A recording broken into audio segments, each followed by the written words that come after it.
Hello movie lovers, ఎలా ఉన్నారు? ఈ రోజు మనం చూడబోయే మూవీ 2007 లో రిలీజ్ అయిన టైమ్ క్రైమ్స్ అనే ఒక సైన్స్ ఫిక్షన్ థ్రిల్లర్. ముఖ్యంగా కథ ముందుకెళ్లే కొద్దీ స్క్రీన్ ప్లే వైస్ గానీ మూవీ రివీలింగ్ వైస్ గానీ మీకు ఖచ్చితంగా కిక్కిస్తుంది. ఇక మనము లేట్ చేయకుండా కథలోకి వెళ్ళిపోదాం. అలా వెళ్లే ముందు నా పేరు శివ, మీరు చూస్తున్నది మిస్టర్ మూవీ లవర్. ఇలాంటి మరిన్ని మైండ్ బెండింగ్ మూవీస్ కోసం మన ఛానల్ ని సబ్స్క్రైబ్ చేసుకుని పక్కన ఉన్న బెల్ ఐకాన్ ని యాక్టివేట్ చేసుకోండి. ఈ మూవీ యొక్క ఓపెనింగ్ సీన్ లోనే హెక్టర్, క్లారా అనే హస్బెండ్ అండ్ వాళ్ళ వైఫ్ నట్టడవిలో ఉన్న ఒక ఇంటిని కొని అక్కడ వాళ్ళ లైఫ్ ని లీడ్ చేయాలని వస్తారు. అలా వచ్చిన వాళ్ళు వాళ్ళ థింగ్స్ అన్నిటిని లోపల పెట్టి అలా అరేంజ్మెంట్స్ అంతా చేస్తున్నప్పుడు హెక్టర్ వచ్చి తన వైఫ్ కి ఒక టేబుల్ లాంటిది తీసుకుంటాడు గిఫ్ట్ చేద్దామని. అది తీసుకొచ్చి ఆమెకి ఇవ్వగా ఆమె ఫుల్ గా హ్యాపీ అయ్యి హెక్టర్ కి కిస్ ఒకటేస్తుంది. దాని తర్వాత హెక్టర్ వచ్చి బాగా టైట్ గా ఉంది, వెళ్ళి నిద్రపోతామని ట్రై చేస్తాడు. కానీ నిద్ర అయితే రావడం లేదు. కొత్త ప్లేస్ కొంచెం అన్యూజువల్ గానే ఉంది. దాని తర్వాత తన దగ్గర ఒక బైనాకులర్ ఉంటుంది. దాన్ని తీసుకుని అడవిలో ఏమైనా కనపడుతుందని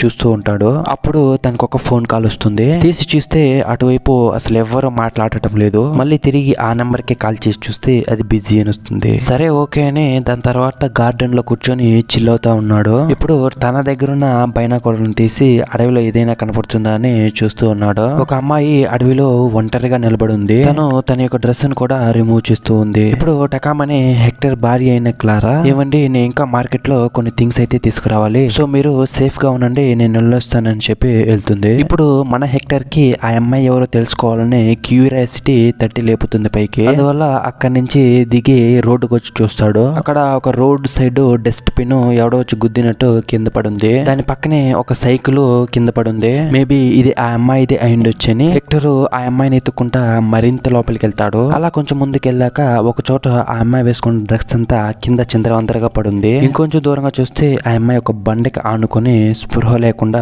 పడుంది. సరే ఇప్పుడు ఆ అమ్మాయికి ఏమైందో చూద్దామని దగ్గరికి వెళ్తాడు. అప్పుడు ఎవడో సడన్ గా వెనక నుంచి వచ్చి కత్తెరతోనే మన వాడిని చేయి పైన ఒకే ఒక ఫోటో. హెక్టర్ బిత్తరకు పోయి పరిగెత్తుకుంటా వెళ్ళి ఒక చెట్టు వెనకాల దాక్కుంటాడు. సరే అని తన దగ్గర ఉన్న బైనాకులర్ని పెట్టి తిరిగి వాడు వస్తున్నాడని చూస్తాడు. వాడు సడన్ గా ఆ చేయిని బైనాకులర్ లాగా పెట్టి భయపడిస్తాడు. ఇప్పుడు హెక్టర్ ఇక్కడ నుంచి ఎస్కేప్ అవ్వాలని పరిగెత్తుతాడు. అలా కొంచెం దూరం వెళ్ళాక ఆ అడవిలో ఇనప ఫెన్సింగ్ అంతా వేసి కమ్మీలంతా చుట్టి ఒక ప్లేస్ ఉంటుంది. సో దాన్ని ఎక్కి వెళ్దామని ఎక్కుతాడు. కానీ తన ఉన్న వెయిట్ కి అది ఇదిగి పడిపోతుంది. సరే కింద పైన పడి ఆ పెంచింగ్ అంతా దాటుకుని లోపలికి వస్తాడు. అక్కడ ఒక పెద్ద బిల్డింగ్ ఉంది. మన చేయికి వేరే భయంకరంగా గాయమైంది. లోపలికి వెళ్ళి ఫస్ట్ ఎయిడ్ కిట్ అయినా ఉందని అడుగుదామని వెళ్తాడు. అక్కడికి వెళ్ళి చూస్తే అక్కడ ఒక్కడో కనపడటం లేదు. సరే అని ఇంకొంచెం లోపలికి వెళ్ళి చూస్తే అక్కడ ఒక ల్యాబ్ ఉంటుంది. అక్కడ ఫస్ట్ ఎయిడ్ ని తీసుకుని తన చేయికి వేసుకుని అంతా తిరిగి చూస్తాడు. ఇప్పుడు అక్కడున్న సిస్టమ్ కి పక్కన ఒక వాకీ టాకీ ఉంటుంది. అందులో నుంచి అటువైపు ఒక వాయిస్ అయితే వినపడుతుంది. ఇప్పుడు దానికి హెక్టర్ కూడా సార్ ఎవరని తెలియదు, ఎవరో మాస్క్ లాగా వేసుకుని నిన్ను చంపడానికి చూస్తున్నారు, దయచేసి నిన్ను కాపాడండి, పోలీసులకి కాల్ చేయాలని చెప్తాడు. దానికి అటువైపు ఉన్నవాడు, మీరు అక్కడ ఉన్నది సేఫ్ కాదు, ఇప్పుడు నువ్వున్న బిల్డింగ్ కి పక్కనే నా యొక్క ఇల్లు ఉంది, నువ్వు దయచేసి అక్కడికి రా అని చెప్తాడు. చూస్తే మన హెక్టర్ కి మరొక ఆప్షన్ కూడా లేదు. ఇప్పుడు వాడు చెప్పిన బిల్డింగ్ వైపుగా హెక్టర్ కూడా వెళ్తాడు. వీడు ఫాస్ట్ గా రావటం కోసమే ఆ గార్డెన్ చివరికి లైట్స్ ని ఆన్ చేస్తాడు. అక్కడికి వెళ్ళి చూస్తే ఒక సైంటిస్ట్ ఒకటి ఉంటాడు. ఇప్పుడు ఆ సైంటిస్ట్ గాడు మన హెక్టర్ ను చూసి, ఆ హంతకుడు నిన్ను చంపకుండా వదిలేలా లేడు, అక్కడ రౌండ్ గా ఒక టైం మిషన్ లాగా ఉంటుంది, నువ్వు అందులో దాక్కో అని చెప్తాడు. దానికి మన హెక్టర్ ఈ తొట్లో దాక్కొని నేను ఎలా తప్పించుకోగలనని అడుగుతాడు. లేదు నువ్వు ఇందులో దాక్కో, వాడు వచ్చాడంటే నేను దీన్ని క్లోజ్ చేస్తానని చెప్తాడు. మన హెక్టర్ ఆలోచిస్తున్నాడు, ఏంటి వెళ్దామా వద్దా, అసలు ఏంటి ఇది అని. ఏదో సౌండ్ వస్తుందని తిరిగి చూస్తే ఆ హంతకుడు బ్యా అని తలుపుకి అటువైపుగా నిలబడి ఉన్నాడు. ఇప్పుడు హెక్టర్ కి మరొక ఆప్షనే లేకుండా అందులో వెళ్ళి కూర్చుంటాడు. అలా కూర్చున్న వెంటనే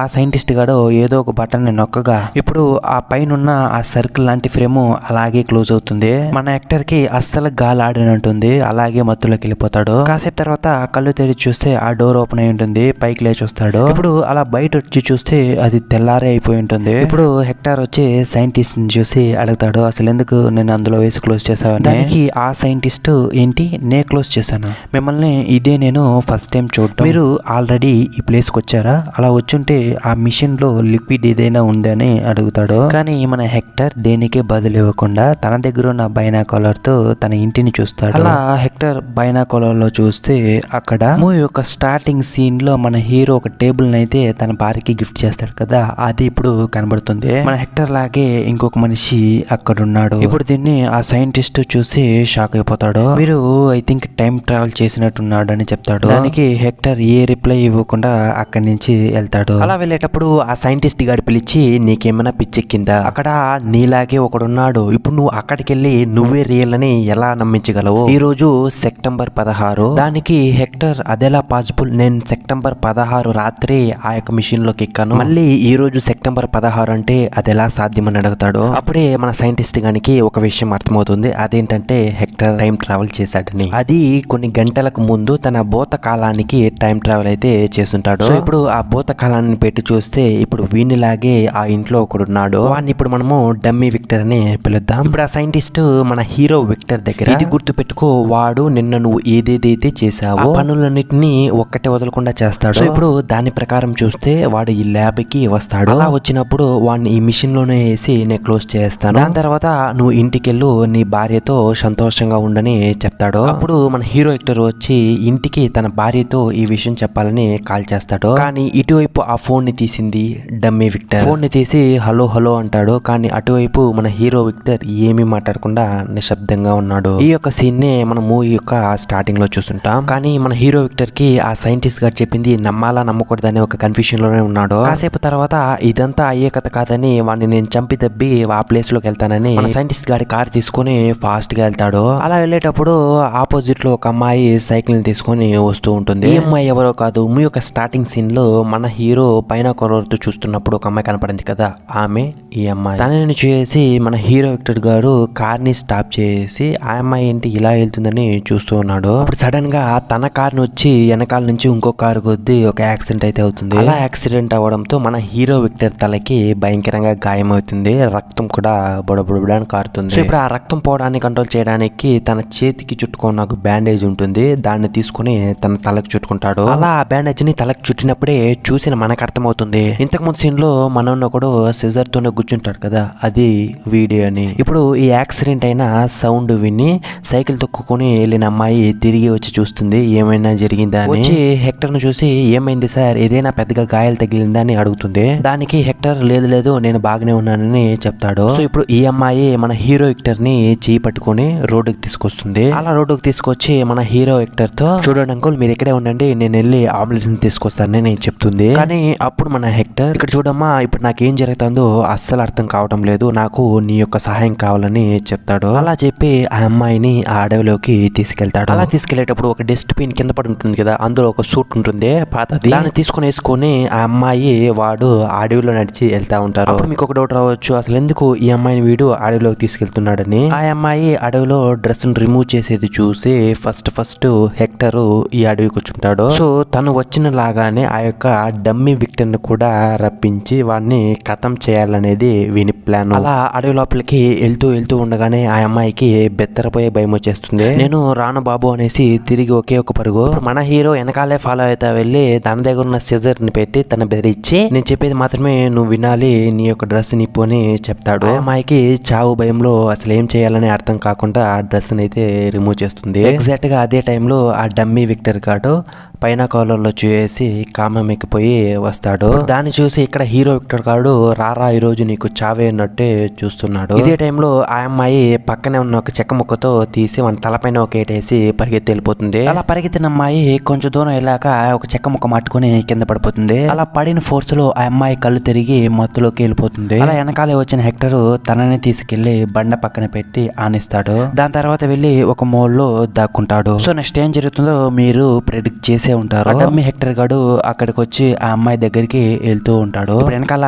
మెల్లగా వచ్చిన హెక్టర్ తన దగ్గర ఉన్న సిసర్ తో వాడి చెయ్యి పైన ఒకే ఒక ఏటో దెబ్బకి వాడు కింద పైన పడి పరిగెత్తుకుంటూ వెళ్ళి ఒక చెట్టు వెనకాల దాక్కుంటాడు. వాడు ఎలా వెళ్ళిపోయాడని మన హీరో హెక్టర్ గాడు తన చెయ్యిని పైన కాలర్ లాగా పెట్టి తిరిగి చూస్తుంటాడు. ఈ యొక్క సీన్ ని మనం మూవీలో ఇంతకు ముందు చూస్తుంటాం వేరొక పర్స్పెక్టివ్ లో. ఇప్పుడు మన హీరో హెక్టర్ గాడు ఆ డమ్మీ హెక్టర్ ని ఎతికి టైడ్ అయిపోతాడు. ఇక నా వల్ల కాదురా బాబు అనేసి ఒక చోట కూర్చో ఉంటాడు. ఇప్పుడు సడన్ గా ఆ అమ్మాయి అరిచే శబ్దం వీనికి కనపడుతుంది. ఇప్పుడు ఆ అమ్మాయికి ఏమైందిరా బాబు అనుకుని కింద పైన పడి అక్కడికి వెళ్ళి చూస్తే ఆ అమ్మాయి అక్కడ లేదు, తను వేసుకున్న డాలర్ మాత్రం అక్కడ ఉంటుంది. అప్పుడే మన హీరో ఇంట్లో లైట్లు మలుగుతూ ఉండడాన్ని గమనిస్తాడు. ఒకవేళ తను తన ఇంటికే వెళ్ళింది అనుకుని అక్కడికి వెళ్తాడు. వెళ్ళి చూస్తే అక్కడ ఎవ్వరూ లేదు. తన భార్య కూడా మార్నింగ్ తనతో చెప్పేసి బయటికి వెళ్ళి ఉంటుంది మార్కెట్ కి, ఇంకా వచ్చి ఉండదు. ఇప్పుడు మన హీరో కిందంతా ఎతికేసి పైన ఏదో శబ్దం వస్తుందని వచ్చి చూడగా ఆ అమ్మాయి ఆ ఇంటి రూఫ్ పైన పాక్కుంటా అనుకుంటా వెళ్తూ ఉంటుంది. మన హీరో యాక్టర్ కి అమ్మాయి ఫేస్ అయితే కనపడటం లేదు, తన కాళ్ళను పట్టు అయితే లాగుతాడు. లాగిన ఫోర్స్ లో అమ్మాయి దమాని కింద పడి చచ్చిపోతుంది. ఇప్పుడు మన హీరో యాక్టర్ గాడు భయపడిపోయి తొంగి చూస్తాడు. అప్పుడే తన గుండె బద్దలైపోతుంది. అసలు ఏంట్రా అని చూస్తే చచ్చింది ఆ అమ్మాయి కాదు, తన యొక్క భార్య. తన భార్య ఇంటికి ఎర్లీగానే వచ్చేసి ఉంటుంది. మన హీరో సైకో గండ్లాగా ముఖమంతా బ్యాండేజ్ చుట్టడంతో వీడు హంతకుడు అని తను భయపడిపోయి తప్పించుకోవడానికి ప్రయత్నించుంటుంది. ఆ యొక్క యాక్సిడెంట్ లోనే తను చనిపోయి ఉంటుంది. ఇప్పుడు మన హెక్టార్ కి పిచ్చి లేసిపోతుంది. ఏం చేయాలో అసలు ఏమీ అర్థం కావటం లేదు. అలా కాసేపు ఆలోచించిన తర్వాత ఆ సైంటిస్ట్ గానికి ఫోన్ వేస్తాడు. జాగ్రత్తగా విను, నా వల్ల ఒక పెద్ద తప్పు జరిగిపోయింది, అది నీ వల్ల మాత్రమే సాల్వ్ అవుతుంది. ఇప్పుడు ఎలానో ఆ డమ్మీ హెక్టార్ గాడు యాజ్ పర్ ద ప్రొసీజర్ ప్రకారం నీ దగ్గరికే వస్తాడు. వాడిని ఆ మిషన్ లోనే పెట్టి క్లోజ్ చేసి నేను వస్తున్నానని చెప్పి కార్ ని తీసుకుని వెళ్తాడు. ఎందుకంటే ఆ డమ్మీ హెక్టార్ గాడు మళ్ళీ పాస్ట్ కి వెళ్తేనే తన యొక్క వైఫ్ ని కాపాడుకోగలుగుతాడు. కాకపోతే ఆమె కథ ఇక ముగిసిపోతుంది. ఇప్పుడు నేరుగా మన హీరో యాక్టర్ ఆ సైంటిస్ట్ గారి ల్యాబ్ కి వెళ్ళేసి వాంతో చెప్తున్నాడు, అలా యాక్సిడెంటల్ గా నా వైఫ్ ని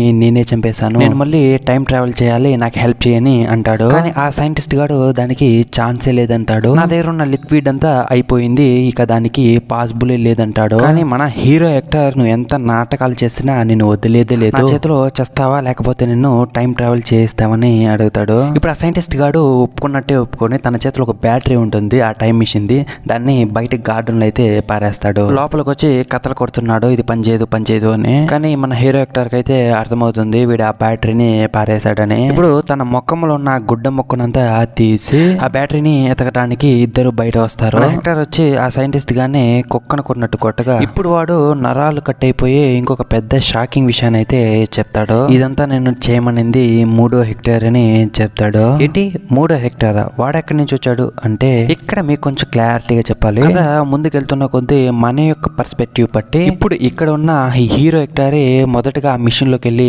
వచ్చుంటాడని చూసాము. బట్ వాడు ఫస్ట్ ఆ మిషన్ నుంచి బయట వచ్చేటప్పుడే అక్కడే ఆ 3వ హెక్టార్ కూడా ఉంటాడు. నాకు తెలుసు అసలు మీకు ఏమీ అర్థం కాలేదని ఇంకొంచెం క్లారిటీగా చెప్తాను. ఫస్ట్ ఈ టైం ట్రావెల్ మిషన్ లో ఇక్కడ కదా వాడే విక్టర్ నెంబర్ 1. అలా టైం ట్రావెల్ చేసి బయట వచ్చిన వాడు వీనిలాగే ఒకరిని చూస్తుంటాడు కదా, వాడే విక్టర్ నెంబర్ 2. బట్ వీళ్ళిద్దరికి ముందే ఇంకొక టైం ట్రావెల్ చేసి వచ్చుంటాడు, వాడే హెక్టర్ నెంబర్ 3. ఇప్పుడు వాడి గురించి మనం మాట్లాడుతున్నాం. ఇప్పుడు ఇదంతా చెప్పేసి అక్కడున్న బ్యాటరీని ఎతికి తెస్తారు. కాసేపట్లో ఆ డమ్మీ హెక్టర్ గాడు అయితే ఇక్కడికి వచ్చి టైం ట్రావెల్ చేస్తాడు. అలా చేసే 40 సెకండ్స్ కి ముందే ఇతనే ఇప్పుడు జరుగుతున్న ఈ కన్ఫ్యూషన్ లూప్ నంతా మార్చాలని వెళ్తాడు. సో ఆ మిషన్ లోపలికి వెళ్ళి టైం ట్రావెల్ చేసేస్తాడు, 3వ విక్టర్ గా మారతాడు. అలా మారి ఏమేం చేయాలి, ఇప్పుడు రాబోయే ఆ డమ్మీ విక్టర్ తో ఎలా మాట్లాడాలి, ఏమేం చేయించాలని చెప్పేసి అక్కడే పక్కన వెళ్ళి దాక్కుంటాడు. కాసేపు తర్వాత ఆ మిషన్ నుంచి బయటకు వచ్చిన డమ్మీ విక్టర్ సైంటిస్ట్ తో మాట్లాడేసి అక్కడి నుంచి బయట వెళ్తాడు. సో ఇప్పుడు వాడిని చంపితే ఈ యొక్క లూప్ ఎండ్ అవుతుందని చెప్పి వాడిని చంపేదానికి మన 3వ విక్టర్ రెడ్ కలర్ కార్ ని తీసుకొని వాడిని వెంటనే ఫాలో అవుతాడు. ఇప్పుడు అలా వెళ్తూ రోడ్డు పక్కన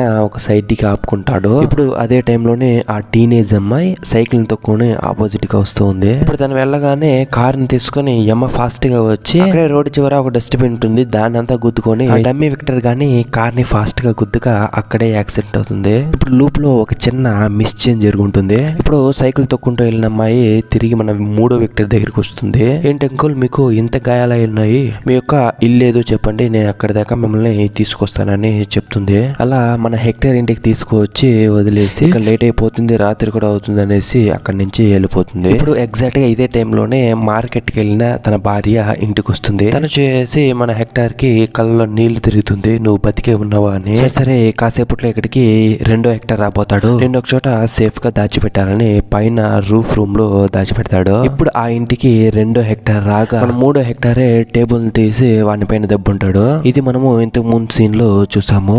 ఇలాగైతే కాదని ఈ 3వ హెక్టర్ ఒక మాస్టర్ ప్లాన్ అయితే వేస్తాడు. ఆ ఇంట్లో వచ్చిన టేబుల్ సౌండ్ వల్ల మళ్ళీ ఆ టీనేజ్ అమ్మాయి ఇంటికి రాగా అంకుల్ కి ఏమైనా అయిందా అనేసి ఇప్పుడు ఆ అమ్మాయితో తన భార్య వేసుకునే రెడ్ కలర్ డ్రెస్ నేపించి తన భార్య లాగే సిజర్ తో హెయిర్ కట్ చేసి ఇప్పుడు తను తీసుకెళ్లి తన భార్య రూమ్ లో పెట్టి ఇంతకు ముందు తన భార్యని దాచిపెట్టింటారు కదా, తనని తీసుకెళ్లి గార్డెన్ లో కూర్చుంటాడు. నెక్స్ట్ ఏం జరుగుతుందో మీరు కొంచెం ఎక్స్పెక్ట్ చేసే ఉంటారు. యాక్చువల్ గా చెప్పాలంటే ఇంతకు ముందు సీన్ లో 2వ విక్టర్ తన భార్యని తెలియకుండా ఆమె కాళ్ళు పట్టి లాగి చనిపోయి ఉంటుంది. బట్ ఇప్పుడు ఆమె ఫేస్ లో ఆ టీనేజ్ అమ్మాయి ఉండటం వల్ల ఇప్పుడు ఆమె కాళ్ళు పట్టి లాగగా ఆమె అక్కడే చనిపోతుంది. ఇప్పుడు అలాగే ఒక టాప్ యాంగిల్ లో మూవీ ఎండ్ అవుతుంది. అవుతుంది. అసలు ఎందుకు తను చనిపోయిన తర్వాతే లూప్ ఎండ్ అవుతుంది అంటే, ఈ లూప్ యొక్క ట్రిగరింగ్ పాయింటే మన హెక్టర్ పైన కాలర్ లో ఆ అమ్మాయిని చూడటం. సో ఇప్పుడు ఆ అమ్మాయి చనిపోవడంతో లూప్ ఎండ్ అవుతుంది.